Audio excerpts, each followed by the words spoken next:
2025 में तमाम त्योहार भीगते हुए बनाए। अब लगता है दिवाली तक यही सिलसिला जारी रहेगा। देवभूमि में आसमानी आफत का अलर्ट जारी है। देहरादून समेत 8 जिलों में भारी बारिश का अलर्ट है। बर्फबारी से तापमान और भी ज्यादा गिरेगा। आईएमडी ने चेतावनी जारी की। अलर्ट पर प्रशासन नदी नाले और गदेरे से दूर रहने की अपील की है। अगले 2 दिन की अगर बात करें तो जो बादल हैं वो जमकर कहर बरपाएंगे। बड़ी खबर आपको बता रहे हैं और साथ ही साथ ऑरेंज अलर्ट देखी जा रही है। इससे पहले जो अलर्ट जारी किया गया था वो येलो अलर्ट था और अब ऑरेंज अलर्ट जारी किया गया है। अमूमन ये होता है कि येलो अलर्ट के बाद जो है बारिश धीमी हो जाती है या फिर ना के बराबर होती है, लेकिन यहाँ पर एक बार फिर से विपरीत स्थितियां देखने को मिल रही है। येलो अलर्ट जारी किया गया और उसके बाद ऑरेंज अलर्ट, यानी कि बारिश इस समय रफ्तार पकड़ रही है। उत्तराखंड की अगर हम बात करें, हालांकि 30 सितंबर को मानसून विदाई ले चुका है, लेकिन पश्चिम बंगाल की खाड़ी में बन रहे दबाव की अगर हम बात करें, उस वजह से इस समय पूरे उत्तरी भारत में मौसम एक अलग ही दिशा में जाता नजर आ रहा है। देवभूमि में आसमानी आफत का अलर्ट है और साथ ही आपको ये भी जानकारी दे दे, कुछ जिले ऐसे भी हैं जहां पर अभी भी येलो अलर्ट है। अगले 2 दिन बेहद खतरनाक रहने वाले हैं। अभी भी उत्तराखंड में देखिए जो पर्यटन का सीजन है दोबारा रफ्तार पकड़ने ही वाला था, लेकिन उनके लिए मौसम की चेतावनी एक बार फिर से आ गई है। बादलों का टेरर कुछ इस कदर देखने को मिला कि अगस्त का महीना और सितंबर का महीना किसी खौफ से कम नहीं था। आज से पहले किसी ने भी ये नहीं सोचा होगा कि मानसून शायद इतना डरावना हो सकता है जितना कि 2025 में हमने देखा। 2025 में लगभग हर त्योहार हमने भीगते हुए बनाया है और इसी के साथ अब जब मौसम साफ रहने की उम्मीद थी, त्योहारी सीजन था। हरिद्वार की अगर बात करें गंग नहर की, तो उसे मरम्मत कार्य के लिए सुखाया गया था। वहां पर ये जो अब बारिश हो रही है वो कहीं ना कहीं हालात विपरीत पैदा कर सकती है।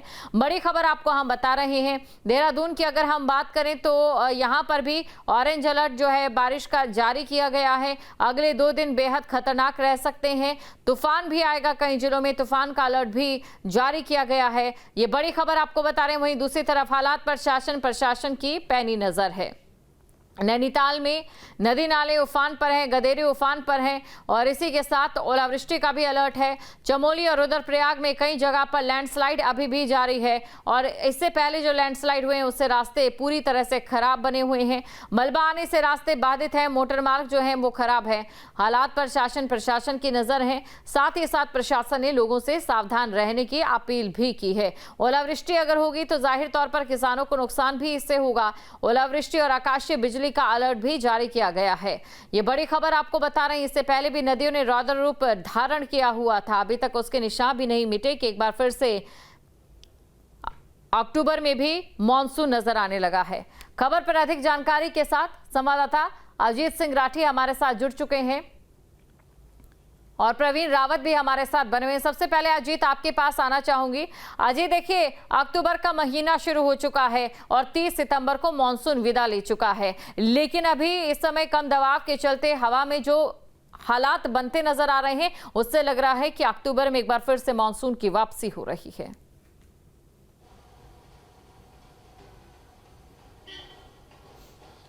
बिल्कुल, देखिए, चूंकि ये घोषणा हो गई थी, फोरकास्टिंग हो गई थी मौसम विभाग की तरफ से कि मानसून विदा ले चुका है, लेकिन आप पिछले 3-4 दिन से देख रहे हैं रात में देहरादून में भी बारिश हुई, आसपास के इलाकों में बारिश हुई है और उस बारिश में ये देखने को मिल रहा है कि नदी नाले अचानक से उफान पर आ जा रहे हैं।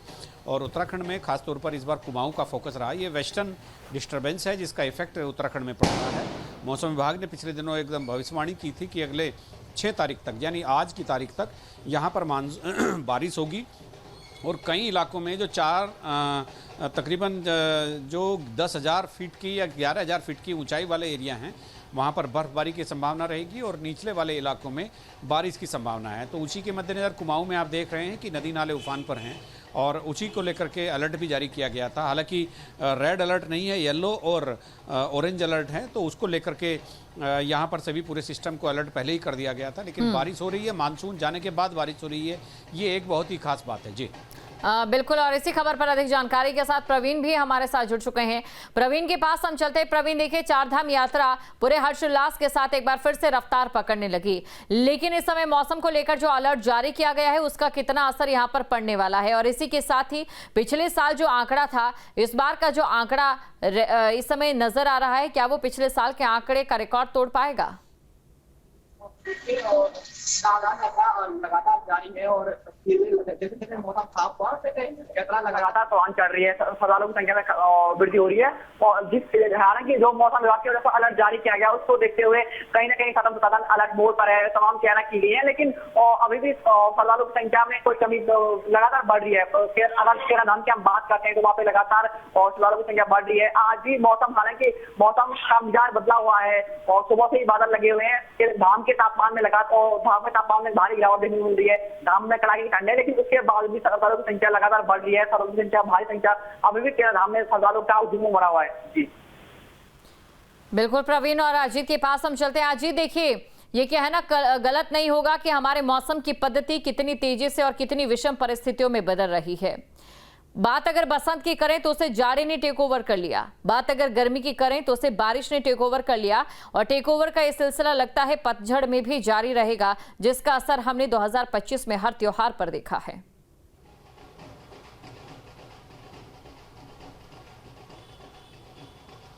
बिल्कुल, देखिए, चूंकि आपने देखा होगा कि अगस्त के महीने से जो आपदाओं का सिलसिला उत्तराखंड में शुरू हुआ था, जो बारिश का सिलसिला शुरू हुआ था, वो बहुत दिनों तक जारी रहा और बड़ा नुकसान जान और माल का हुआ। इसके अलावा आपने देखा होगा कि इस बार गर्मी का सीज़न मुश्किल से 10 से 15 दिन का भी नहीं रहा, पूरी गर्मी 10 दिन भी नहीं पड़ी, लगातार बारिश होती रही। अक्टूबर शुरू हो चुका है, अभी भी बारिश हो रही है थम कर। ठीक है, मूसलाधार बारिश या पूरे प्रदेश में एक साथ बारिश नहीं हो रही है, लेकिन अलग अलग पॉकेट में बारिश का अभी भी अक्टूबर में भी होना, ये बहुत एक चिंता का सबब है।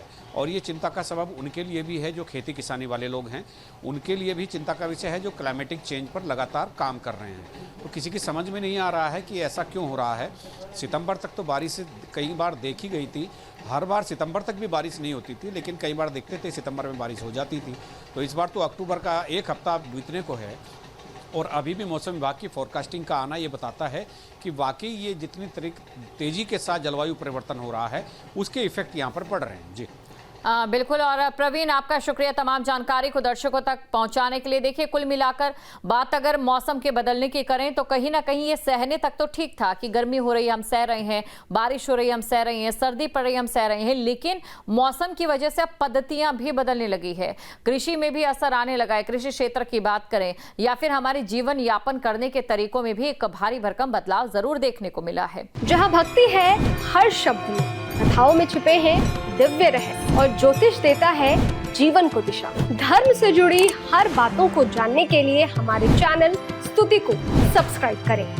चैनल पर जाने के लिए इस लिंक पर क्लिक करें।